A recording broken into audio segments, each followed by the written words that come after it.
আজকে আমি বানিয়ে দেখাবো ঝালমুড়ি। সন্ধ্যা থেকে ছেলে বায়না করছিল ঝালমুড়ি এনে দাও, ঝালমুড়ি এনে দাও, তাই আজকে আমি ঘরেই বানাচ্ছি ঝালমুড়ি।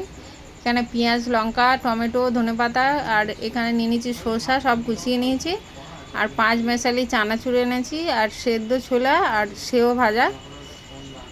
আর এখানে নিয়ে নিয়েছি আমি আচার নিয়ে নিয়েছি, সেটাও মেশাবো মুড়ির সাথে। আর আমার ভিডিওটা যদি ভালো লেগে থাকে লাইক, কমেন্ট, শেয়ার করবেন। ফেসবুক থেকে দেখলে আমার পেজটি ফলো করবেন, আর ইউটিউব থেকে দেখলে আমার চ্যানেলটি সাবস্ক্রাইব করে দেবেন। আর দিয়ে দেবো কিছুটা পরিমাণ সর্ষের তেল। এটাকে ভালো করে একটু নুন দিয়ে মেখে নেবো পুরো মশলাটা। তারপর এর মধ্যে মুড়ি দিয়ে মিক্স করে নিলেই রেডি হয়ে যাবে ঝালমুড়ি।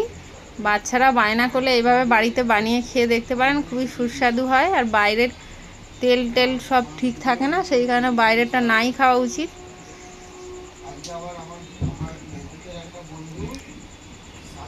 দেখুন কত সুন্দর হয়েছে, খেতেও খুবই সুন্দর হয়েছে, পারফেক্ট।